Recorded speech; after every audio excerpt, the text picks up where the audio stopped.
You don't have a PowerPoint? I click. Yeah, I don't really have a PowerPoint. I've been a Hobbs Starter client since 2008, beginning of 2008 and 2007, which is right as things really went to hell in my particular market. Greg was asking me about, I'm a downtown specialist, and he was asking about, oh, how are condos and things selling in your downtown core? And the answer to that is we have like a 4-year inventory, and not at all, pretty much. The only things that are selling are foreclosures, and it's a really fantastic buying opportunity, obviously. But yeah, we've got a lot of inventory down there. But that's what everybody wants to hear about. So I still market the downtown and end up selling kind of outside the core. But my my niche is 25 to 45-year-old singles and childless couples in our downtown area and the surrounding neighborhoods. And also about half of my business comes from the gay community. So I've been, I have marketing materials that you guys did for me. In fact, I can pass some brochures around if you want. Yeah. Sure. I brought a few. I didn't bring like enough for everybody, but I didn't figure they were like, you know, blown up and framed all over the place. Surprise! Yeah, you never know. But yeah, they done. Ricky was my person. I don't think she's here anymore. But she did this whole skydiving agent, go for it thing. So everything is targeted to young people without kids, whenever possible. I don't know much about schools, and I don't work with families hardly at all. So everything is perfectly sort of designed and targeted to go after that. I have a blog. Most of my prospecting these days is done. I haven't done much with print. Most of it's done with Facebook and Facebook, Twitter, and I've just started using Foursquare, which other realtors have kind of said is kind of like we said about blogging and Facebook when it first came out, that it's a time waster, but I'm finding that it's kind of a really exciting branding. Does anybody know what Foursquare is? No. Yeah, religion. It's not like the religion. Okay. It's a kind of a time wasting app on your iPhone. It's mostly for iPhone users, where you check into businesses as you go throughout your day. So like if you go to the pizza parlor, you check in, and if you're the person that checks in there the most, they make you the mayor. And in some of the bigger cities, they're actually doing a thing where like you get 50% off if you're the mayor of a particular venue. But in a city where there's a lot of Foursquare users, you'll go to a bar and you'll check in and you'll see 10 other people that have checked in. And if you want, you could try to communicate with them or whatever. So I mean, it's still kind of baby step phases. But what's exciting about it for me is I have my picture, my skydiving picture, that's kind of the one that I use for my marketing, on there, and people I don't know, and people all over the place see me all day long checking in, you know, oh, they just came here and they see me, and so more and more people are saying, oh yeah, I just know you from around town, and that's kind of the product of those kinds of little things. I'm not really sure where to go. So tell us what you do on Facebook and how you sort of found your voice. Because, I mean, you've had such great success, so you might even share a couple of success stories of Facebook, Twitter. I started using Facebook and Twitter just because I really like them. And that's kind of, especially with Twitter, like it's just really how my friends and I communicate. So it kind of started off as a real tool for like, oh, most of my friends are freelancers of some kind or another, so it'd be like, I'm going to happy hour, okay, I'm coming too, and you know, it was sort of an indirect way to communicate. And then it just sort of started to build. Twitter especially has been a really great way to meet new people within my community. One of the things that happened early on that made me kind of see the potential for actually getting clients, which I really didn't see in the beginning. I was at a house with a client, and I was like, OMG, just saw the coolest bachelor pad ever. And I get a direct message from a guy that I'd met at a dinner party a month before who says, oh, well, you know, actually I'm just getting divorced and I'd really like to see the bachelor pad. And I didn't know he was following me. I didn't know, you know. Yeah, I kind of remembered him, but it wasn't like he was the kind of person that I was going to put on my mailing list. You know, I didn't even know, I mean, you know, him and his wife had a lovely condo. It wouldn't have even occurred to me that they were moving. So that was the first kind of like inkling, like, oh, Twitter. Twitter's a great way to maybe get clients. Twitter's been really awesome for building my brand. So one of the things that I've recommended to some other agents is finding people in the community that are really good at, that are resources, and getting them and sort of supporting them. So people always ask me, well, how do I get followers, and especially good followers? the best thing you can do is reply a lot to people, and especially people that have a lot of followers. So we have the guy that does the tweeting for our city, like our city tweets, and then there's the actual guy, and he does a lot of talks about running and birds all the time. You know, God bless him. And sometimes he's funny, and sometimes it's interesting. And so I always make sure to like reply to that. And you know, every now and again he'll reply to me or he'll retweet me, and he has so many followers that every time he retweets me or says anything to me, I get 10 or 15 new people. So that's the one thing that people are like, well, if I just follow Britney Spears or a bunch of random people, then I'll get followers. Yeah, but your followers are going to be in like New Jersey or something, and you want people just in your community. So and hopefully you're following things that people in your community are interested in. So I got my 25 to 45-year-olds and my singles. So I'm following like the farmers market, and there's a movement to get a food co-op in the city, and community gardens and all that kind of stuff. And trying to be, first of all, it's good to stay on top of that kind of thing, and I'm able to convey that to the people that follow me, but also for building an audience. Is that kind of what you meant? Okay, Perfect. more about Facebook? So you post interesting things for your target marketplace. Yes. How did you develop that sort of sense of your voice as a Facebook follower? Well, with Facebook, again, it was something that I was just using. I actually had on MySpace before. But I have, I lived abroad for a year in high school, and so my friends over there were all using Facebook, and they didn't have MySpace, and so I got Facebook basically just to communicate with them. So I ended up getting on Facebook a little bit early for my community. And it kind of started to see that it was, there were a lot of options on Facebook, and it was much more sort of a professional space to sort of integrate some of the work stuff in with, your personal, what I ate for breakfast kind of updates. And, Greg, I think, used a really good term earlier when he said, finding your voice. I know exactly, thanks to Hobbs Herder and thanks to all the work I've done, with seminars and all that kind of stuff, I know exactly who I'm going after. And I know what those people are interested in, and that is actually very close to almost perfectly fit with my own personality and what I'm into. So there is a little bit of a filter with Facebook, and then I'm thinking about, is this going to be something that's interesting to my clients and interesting to my friends? But for the most part, I just kind of let it rip. And that means Lady Gaga videos. That means the occasional, really good deal on a condo listing. But for the most part, it's personal stuff. It's what I'm doing every day. It's, it's, oh my gosh, does anybody know what's going into this space? Or, oh, I just found out what's going into this space. Or, this video. Or, you've seen my updates. What was, I'm trying to think, like, what is my strategy? But it is, I'm thinking about single people, and I'm thinking about the gay community when I update my Facebook. And it's worked. Like, one of the examples that I think I shared with you, Greg, is I had been friended by my friend Tessa's little brother's ex-girlfriend from 2 years ago. And I was like, oh, well, okay. She's a nice girl. She lives downtown. Why not? And a few months later, she emails me, I'm pre-qualified, I've got my down payment, I'm ready to buy a condo. And it was that simple. And she was a great client. It was open and shut. We were done in 2 months, I think. She was perfect for me. And she found me, and she trusted me. And that's the thing that's so interesting, especially, I think realtors need to realize that when you get a question about real estate, I had a question from a friend who I've never met, and the only reason that we're friends is because we both have the same first name, and she's the director of development for our Humane Society, a really nice lady, it seems like, on Facebook. But she sent me a message about her refinance. And, a long, convoluted message, and I replied to it because, I'm a realtor. Like, it shocked me.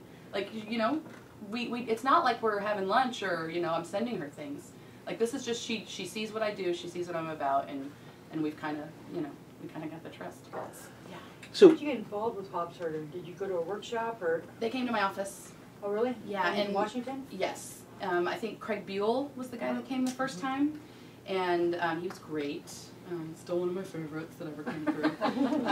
But he came through, and like I was telling Greg earlier, like I'd been in the business maybe 4 months, and my office is old school, like whiskey bottle in a desk drawer kind of. A lot of older fellows, and yeah, so like there was not a lot of fun. In the freezer. There's a lot of pink photocopying flyers still going on in my office, and that's cool. There's also a lot of forward thinking going on now too. But I didn't exactly. I'd never seen anything like the stuff he was passing around, and you know, he did the whole little spiel about the guy that climbed the mountain, and you know, I almost peed my pants. I was like, oh my god, like I'm never gonna. I gotta get better stuff. It terrified me. So like, you know, of course, I really wanted to go to the seminar at the time. I was married and I was not permitted to spend $800 on a seminar, and I cried. So the next best thing was I went on your website and I read every single article. And in fact, I saved some of them to my hard drive and printed a few of them out and shared them with friends and talked about this. I mean, I really read every single thing on the website at least once and became kind of a groupie.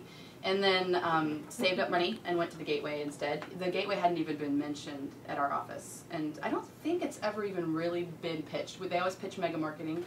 But Gateway sounded interesting, and so I went to Gateway, and that was, I think, November of '06, and that was a really great Gateway in retrospect, because now I've been to like 4, and that was a good one. You know, it was a very good Gateway, and there were a lot of people there, and I remember I sat next to a guy, and I was like, I'm kind of thinking, like, I might want to be like a skydiving agent, but I only have 180 jumps, and I don't want to be a poser. And he was like, I only have 2 jumps, and I'm a skydiving agent. I was like, shut up. He shows me his little Hobbs herder card, and I was like, okay, I'm down. Like, I'm into it. And that's been I was a little bit apprehensive about using my skydiving as part of my marketing, because I'm not, I don't know if anybody here skydives at all. Love to. If you've ever been, you know, I mean, you know, like people who are regular skydivers probably make 50 to 75 jumps a year, and I did the first couple of years, but now, I mean, I work a lot. I probably make 10 or 15 jumps. I'm a very hobby kind of jumper, and I thought, well, you know, they'll probably think I'm, you know, exploiting my sport, you know, for profit. And I was shocked. I got such a great response. I had so much loyalty from skydivers, and especially skydivers. Like, it really surprised me. And they've been really supportive of my marketing and really supportive of my career. One of the things, John and I talked about it once a couple years ago, that I've been trying to do is develop a little marketing around giving all my clients a free skydive at the close of every deal. So I have a little ad that I use for that, and they don't all take me up big deal on it, obviously. And if they don't, like, I'll give them a home warranty or something. But it's the thing that I thought is, aside from obviously being compatible with my marketing materials, it's sort of a memorable situation that people will talk about, and so that's just something that I thought of that kind of.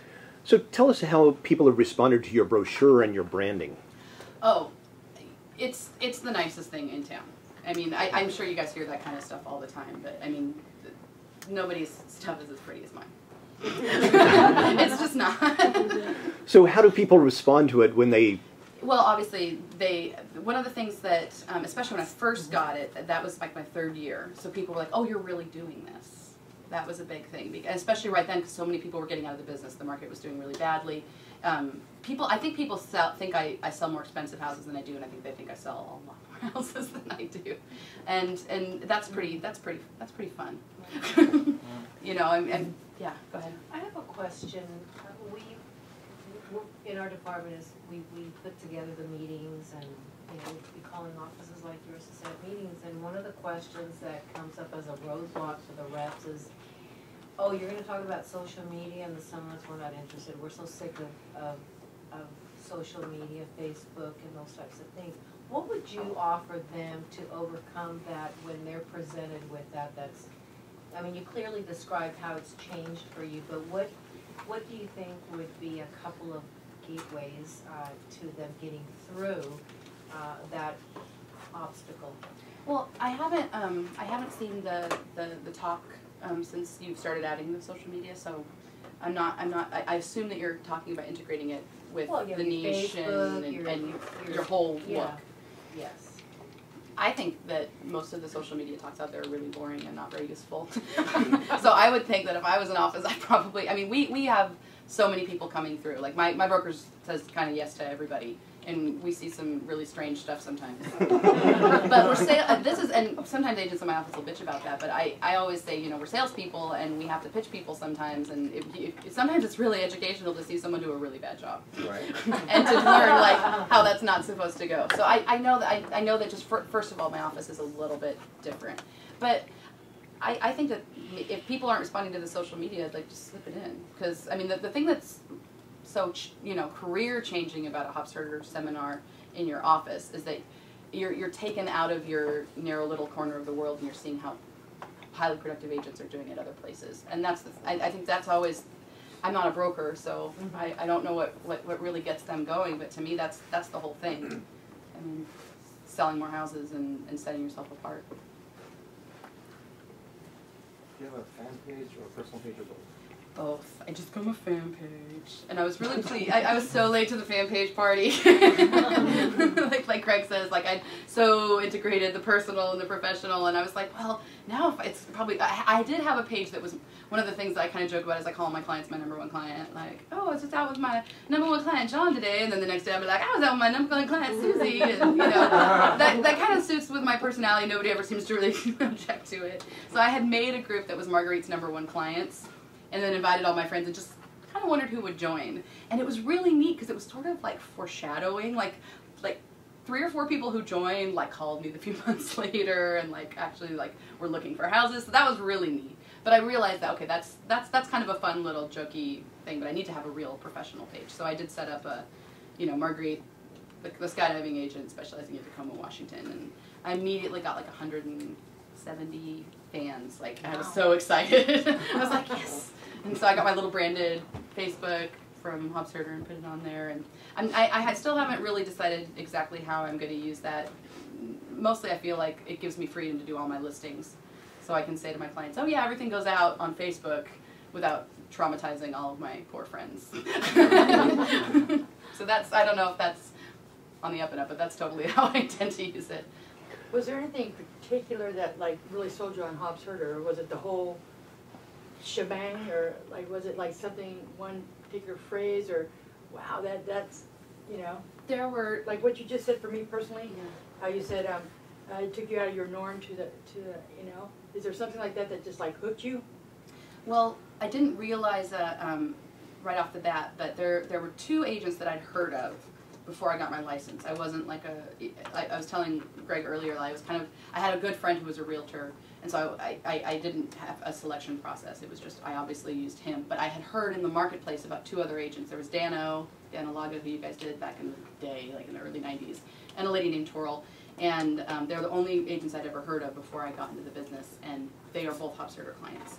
And so my father-in-law had an expired piece of property and got a bunch of mailings. I was like, save all of them. You know, I just got my list. I want to see what everybody's sending out, you know. And I saw her brochure, and it just, oh my God, she's sending this beautiful, and it's still, to this day, I mean, edit this out, the ugliest Hobbs Herder brochure I've ever seen. She did not let you do what you do. Like, it is the worst looking, I mean, it's, and it blew my mind at the time. It blew my mind, but she didn't follow any of the rules. And but, lots of very bad Olin Mills type pictures. Anyway, but it still scared the crap out of me. I'm like, oh my God, I'm not going to be able to compete with agents sending stuff like this. And then a couple months later, Hobbs Herder came to the office, and I was like, that's what she's doing. And he mentioned Dano, and I was like, oh, they did Dano, oh my God. You know, and somebody in the eyes is like, that guy's not even smart. And the guy, and Craig was like, I know, right? I mean, that's how powerful this stuff is. So that's what really, I mean, that was the clicker. It was like, oh, so if you're a big deal, it's because you're doing this. And I mean, I'm visual, I'm young, I mean, like, I respond to nice, beautiful, well-packaged things, and I wanted to be a beautiful, well-packaged thing. You got it. Yeah. Yes. Other questions for Marguerite? So, tell us, as you built this reputation, this brand as Tacoma's downtown realtor, how have other agents in your area responded? Well, in fact, I haven't had any, I know sometimes people talk about having kickback. I do get a little bit of flack sometimes about, oh, didn't you spend a ton of money? And I'm like, I spent so much money. You don't even want to know. Like, I scare them. Sorry, guys.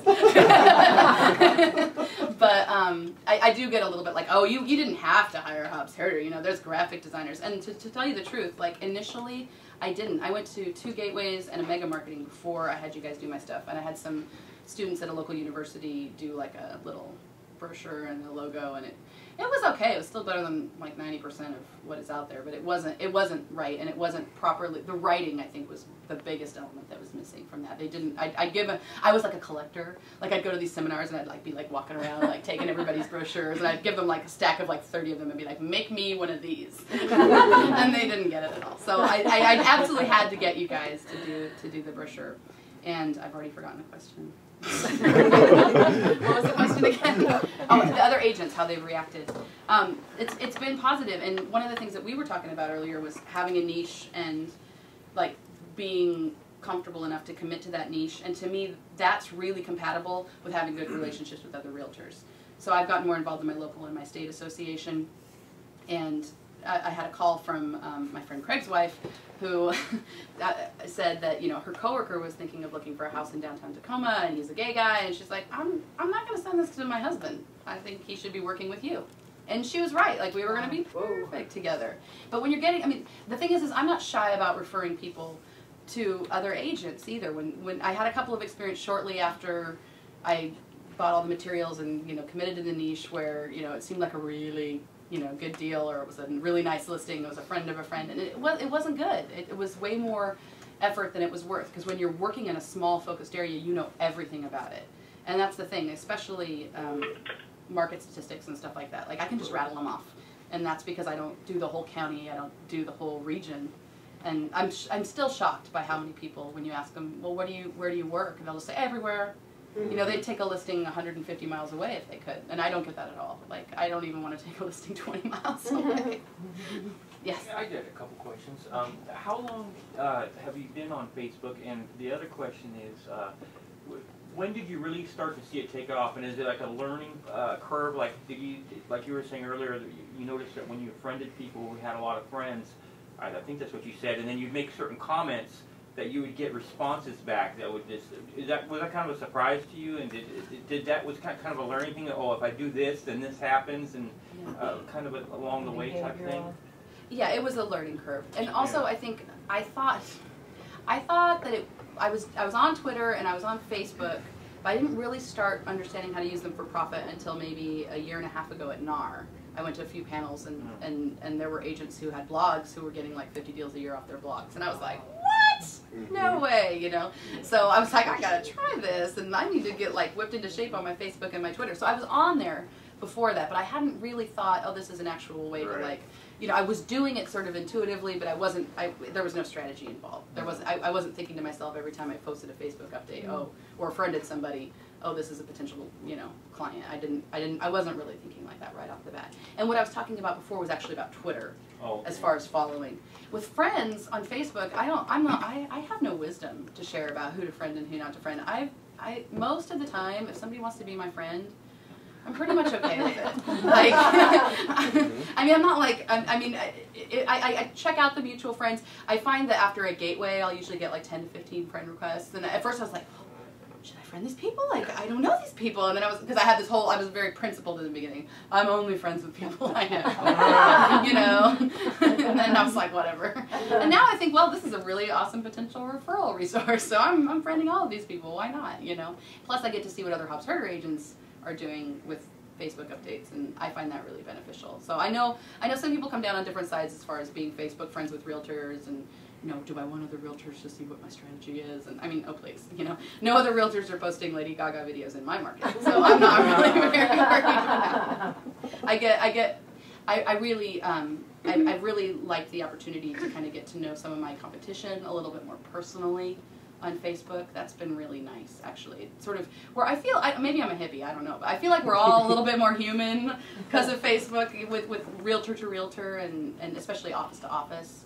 So I think, like I said, I'm involved in my association, and I believe in being professional and getting to know the other realtors in the community and being cool with them for cross sales, and Facebook is absolutely an extension of that. And now I'm the communications chair for our local association, and my job is to develop a social media policy, which is like pulling teeth. So yeah, I think I have a little bit of a feeling for what you're going through, trying to get people on board with this, because there's so much resistance. Well, we can have a blog, but there's not going to be any comments, because we don't want people to talk bad about realtors. And it's like, wouldn't you rather they were talking bad about you, like where you can see it, like not like out there?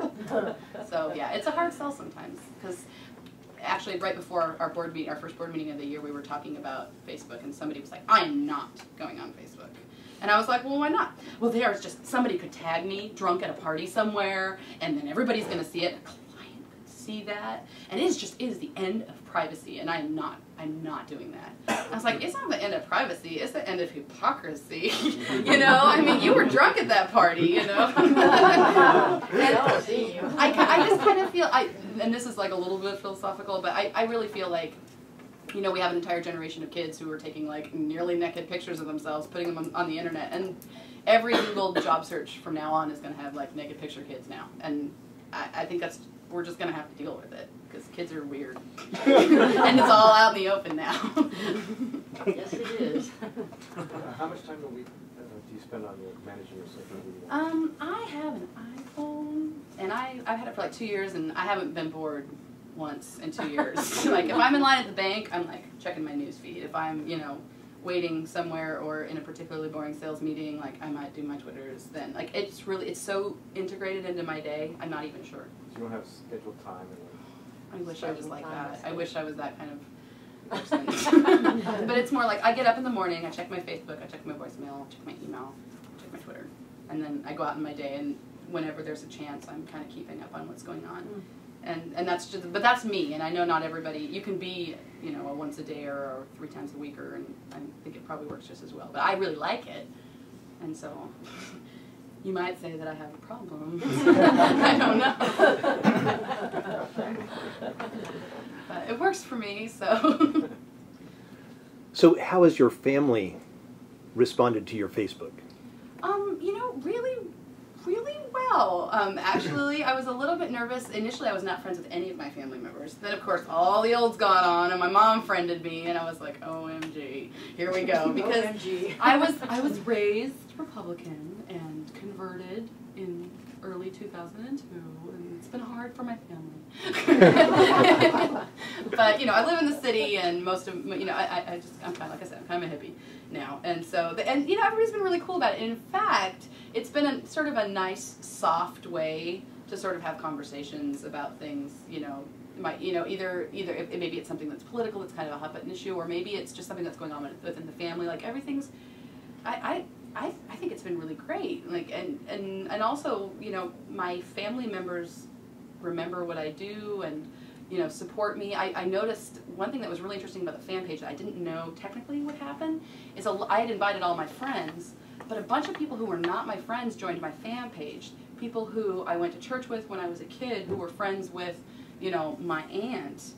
You know, they became my fan and are going to be keeping up with my real estate, and I don't have to be their friend, and they don't have to see my Lady Gaga videos, and it's like the best of both worlds. So it's been good. It's been really good. And like recently, I was telling Greg, my grandfather passed away last week, and that's been really huge. So, you know, everybody's sharing pictures and talking about it. And at first, I was like, how much Grandpa should be on the page, and how much of the family time should be on the page. And I was like, you know what? I mean, it's what's going on in my life this week, and you know, if people.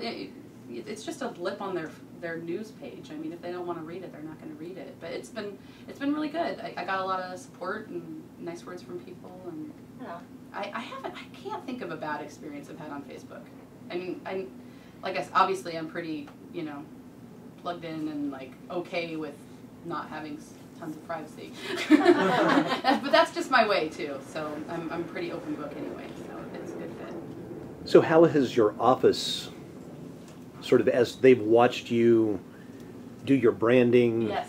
I mean, you know, especially since you're coming from sort of an old school office, how do they respond to that? They've been fantastic, and it's been you know, we're slow. They're slow. It's kind of slow to change, and I think it's not, one of the nice things about that is there's not a lot of trendy stuff that happens in our office.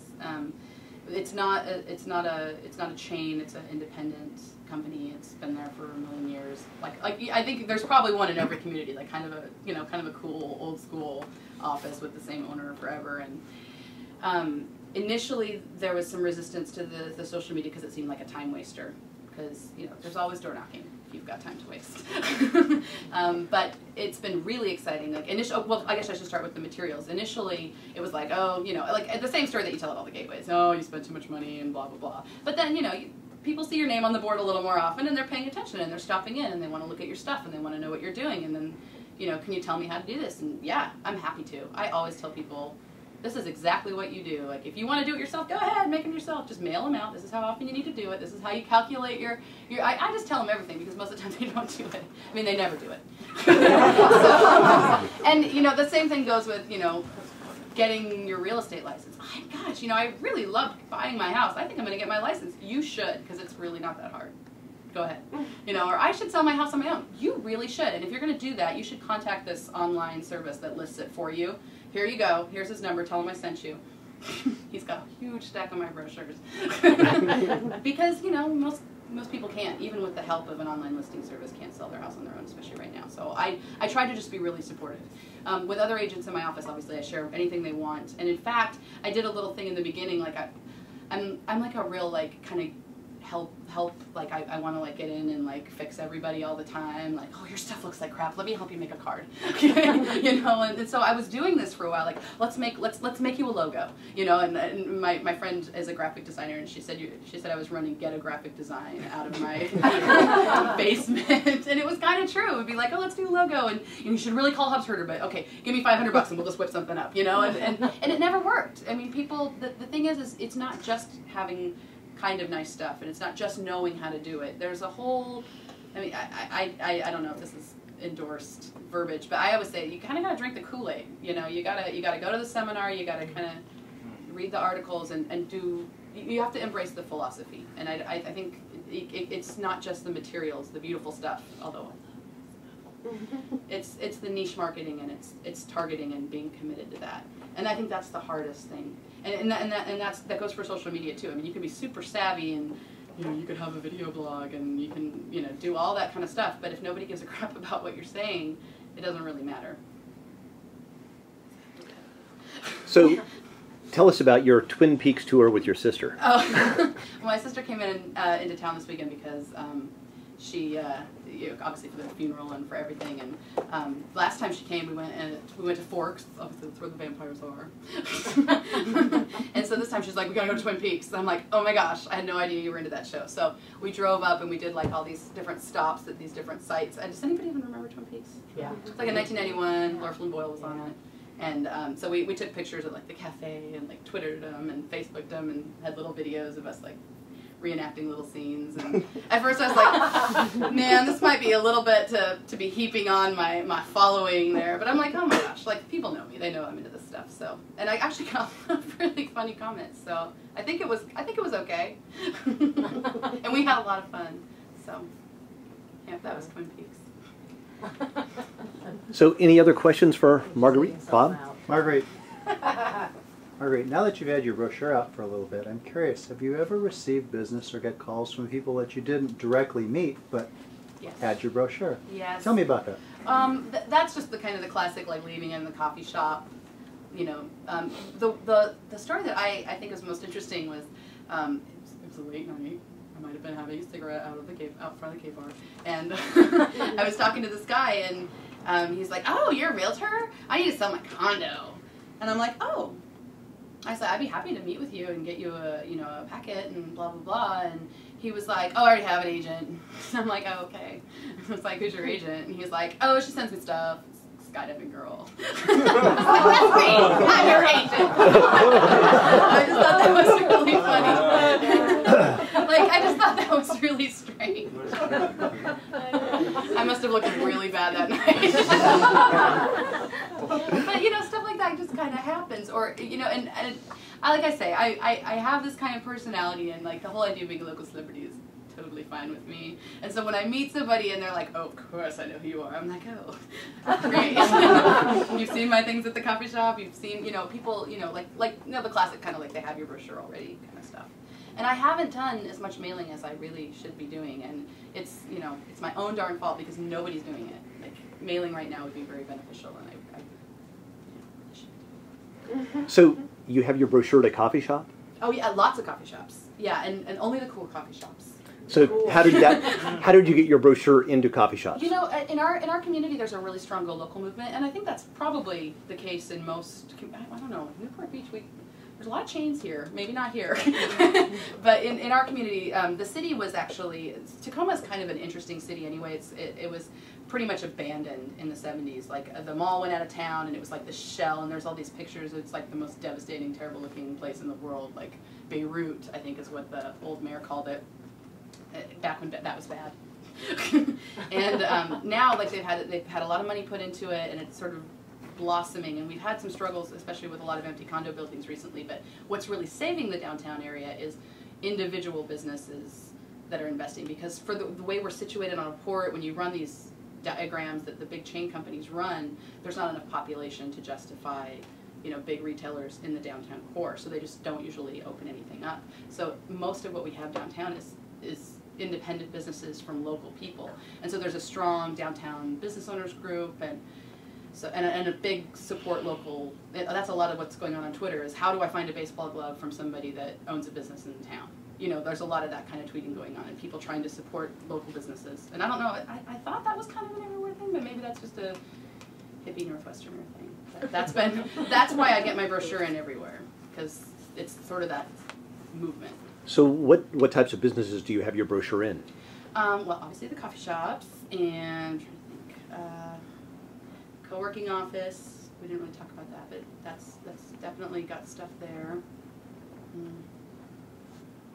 Trying to think. I have it at our CVB. That's been kind of an interesting. The Convention and Visitors Bureau, like right downtown on our main street. Yeah, and you know they've got the little brochures everywhere with like the whales or whatever, you know, or like go to this park. Well, my brochures are like the biggest, prettiest ones there, and they're for real estate. So yeah, I have them there, and there's a lot of people passing in through the hotel and everything there. And have you ever gotten anything from those? Yeah, absolutely, definitely, and especially one of the things an interesting kind of non-congruent corner of my niche lately has been military guys.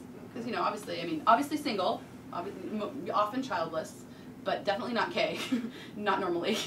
But you know, they're very drawn to our downtown area, and they're finding things through that more conventional, like those kinds of offices, or finding, you know, my website instead of finding my Twitter and those kinds of things. That's been really interesting. That's sort of new, because people are coming back from the war. We have a couple of military bases in our community. So there's sort of like people that come through the non-conventional channels and people that come through the more, you know, Conventional channels. yeah, conventional channels. So Are you using your brochure any other way besides putting them in offices, or do you hand them No, out? I don't really give out my cards. I'm trying to really do like what you say and give out the brochure instead of the card. And I'm so bad about it too, because I always feel a little silly being like, here's my brochure. So I always go, oh my god, I'm all out of cards. Here's a brochure. So here's my brochure. Just sorry, it's huge. It's huge. Like I'll just do one of those, and that always seems fine. Like I just don't seem to have any cards with me. So that mostly, like, I'm pretty shameless with them. I mean, I've never been like, you know, put my bill with my money and like inside the brochure. Like that's not really my way, but pretty much anywhere else, they're always in the purse. So.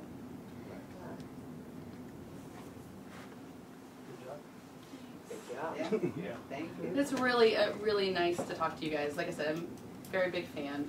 So my job here at Hobbs is I book workshops. So when someone asks me, well, you know, blah blah, and I can turn them on to you. Oh, They will sure. check them out and you'll befriend them, huh? Totally. No way. Yeah, we get that every now and again. Yes.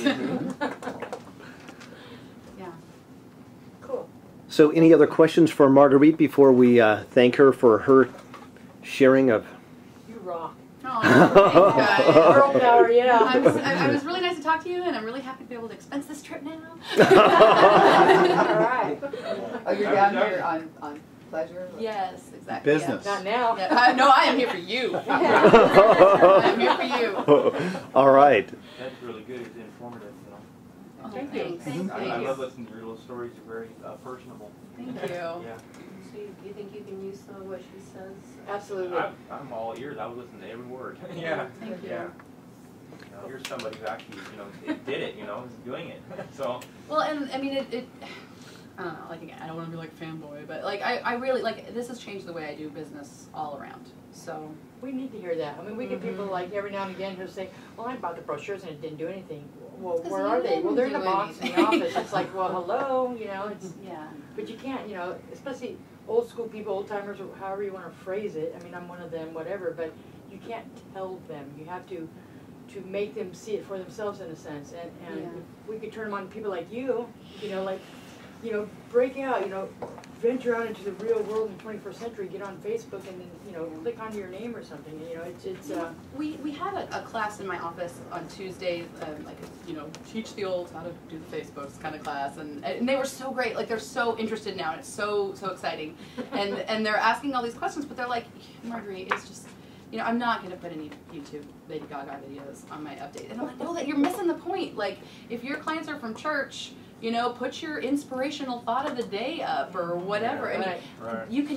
This stuff is so shapeable to whatever it is that you're into, and that's the thing. I think people get sort of turned off by like, I don't want to go on Facebook and look at a bunch of blah blah blah, play with farm bills, and I don't want to either. I get that, you know. I don't want to. That first thing I teach people is how to hide all that stuff.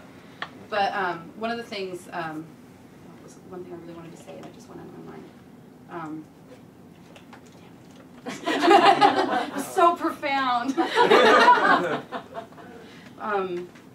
It was so when I first started going to the Gateway and reading about all this stuff, there wasn't really any social media yet. I think maybe there was MySpace, but it was definitely not a work thing yet. And you know, basically when we talked about prospecting, we were talking about postcard mailings and all these other things, which I think are still important, especially if you're doing any kind of volume.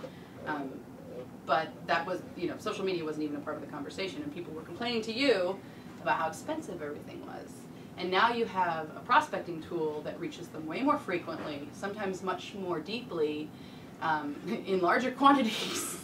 You know, I mean, when you're talking about touches and when you're talking about getting your brand out there and getting your message out there, it's free. Like, I'm just like, I remember like saying this to my office this week. I'm like, it's free, you guys. There's really no point, you know, I mean, your time is not that valuable. Like, take an hour a day or take an hour a week and just do this, because it's still cheaper than sending out a mailing. It's still cheaper than setting up a website. Anything else. If you're not doing anything else, you should at least be doing this. Like, this should be the easiest sell for you in the world, and I don't understand why it's not. I don't know. Yeah, that's the thing. That's the, you know, you find you're like, okay, here's something free. No, we don't want to do that either. So I do get questions all the time. What about Farm Bill and Mafia Wars, and how do you deal with all those? Well, and again, I think that goes back to your individual, like, people. Like, if you are, like, super hardcore with the Mafia Wars, and so are all of your friends and clients, well, I don't even know what it is. I just hide it. I don't know. I've never poked anybody in my life. Not once. I still don't quite understand what that's all about. You know? But, you know, I mean, that's the thing. Like, different people, there are different, I mean, like, Facebook is bigger than, like, any country or something now. I don't even know what the numbers are. But there are different movements within even that community, and you can do it however you want to do it. If you want to play Farm Bill all day and, you know, you think that your people are responding to that, well, then go for it. I don't see the problem, as long as, you know, you're consistent with, you know, if people are seeing you and liking you, and you're throwing a little tiny bit of real estate in there every now and again. Also, I never say anything bad about real estate. I think that's obvious. But, I mean, sometimes I'll say I had a really long day today, because I think I'm a human being, and that's okay. But I've seen agents sometimes, like, go off about a loan officer or go off about this or that, and I think that's just a bad idea. You want people to think that, like, you have perfect, smooth, ideal deals, even if that's not true. I don't think there's anything wrong with that. But don't you think by expressing that honesty and that authenticity about having a long day and your grandfather's passing, right, and all those things that make you the real lively person, and you have those days, I think other people will pull compassion your way and will be drawn to you to give you business, refer business, as a result of your you want to be like a whole person. You are. Yeah. I just don't. I wouldn't write anything. I guess what I was trying to say is, you know, I wouldn't be like, so-and-so at Gulf Savings Bank is the worst lender in the world, and I'm never using them again, or so-and-so escrow is the worst thing, and, you know, I just don't see any point in doing that. Or, you know, I have the most pain in the ass client in the world right now. You know, I think that I don't see why anybody would write that, because then, you know, your friends are going to be thinking, gosh, I'm not a pain in the ass client. You know, That could be me. that could be me. Yeah, and I definitely don't want to do that. So I think, like I said, that goes without saying, but maybe I should say it. So how did you get involved with the gay market? The what market? The gay market. Oh, natural extension of being a divorcee cat lady in downtown Tacoma. I moved downtown like right after my husband and I split up, and the place I moved above a few months later turned into, and the owner really gets on me about this, is not a gay bar, it is an inclusive bar. Kind of a gay bar. But I live right upstairs, and I moved in, I bought a house, I moved out, I moved back into the building, I moved out again, moved back into, like, I love it there so much. And I'm just by geographically being in kind of the gay part of town, like, you just kind of get known. Also, advertising in those gay publications within like those directories, it's super cheap. It's like the cheapest niche in the world. Like, I'll take that over that like Lakefront Property magazine any day. It's like $125 for a full back cover color. I mean, it's great. They're a great niche. So Very how low. have you used your special reports?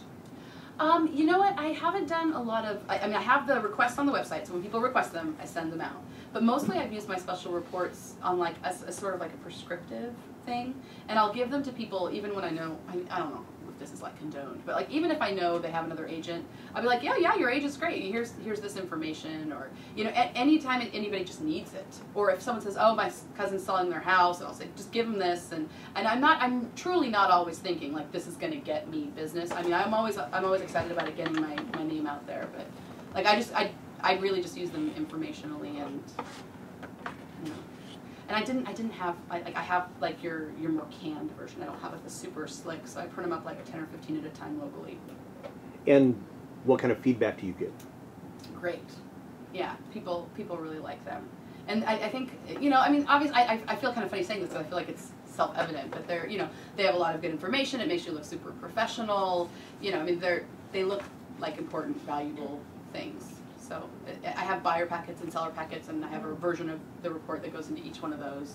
And so, yeah, they've been really good. The questionnaire is actually one of my favorite Hobbs Herder tools that I've gotten. I don't know if that's... The buyer's questionnaire? Yeah, that's been... So huge. tell us, how do buyers respond to the questionnaire when you give it to them? I have one client, actually the client that's hooked me up with my fabulous hotel here in Newport Beach this week, and he's bought and sold 4 or 5 houses, and he was buying an investment property for when he's done living here and moves back home, and he was like, I have worked with so many agents. He goes, nobody's ever given me anything like this. And just the way it makes people feel like you've heard exactly what they're looking for. I have one client, and I say like, she was like a labor of love. Like, there's no way I know I must have lost money on this lady. She was 65, she was a first-time buyer. We looked at houses for literally a year and a half.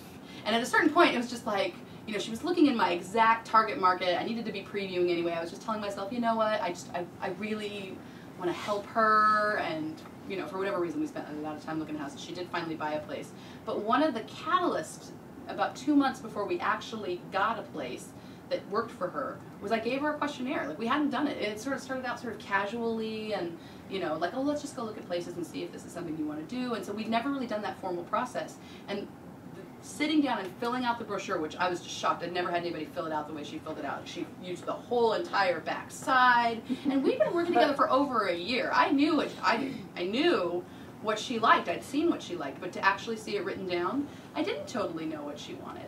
So that was I should have mentioned that like right off the start. Like that was a really eye-opening experience. The brochures, in addition to making people feel like you know what they want, you actually do know what they want a little bit better. And that question, obviously, the question of, you know, how much, it's like worth its weight in gold. How much do you want to spend on a house? And then how much would you spend on the perfect house? Very useful. And I've seen some $40,000, $50,000. I've never seen $1 million jump. That would be great. But I've seen some, you know, 25% jumps on housing price just from that, which is good to know. Because then you can start categorizing houses that way. Well, here's something that's in your goal price range, but we've got a perfect house prospect over here that we should check out. Whereas before, if they put that as their top price, I wouldn't. I'd really try to be respectful of that, and I wouldn't have gone above it. So, and then also the last 2 questions about, do you know how realtors get paid? That always starts a really great conversation. Most of my clients are first-time buyers, and usually they don't. So, I love the questionnaire. It's like my favorite thing, I think. Next membership.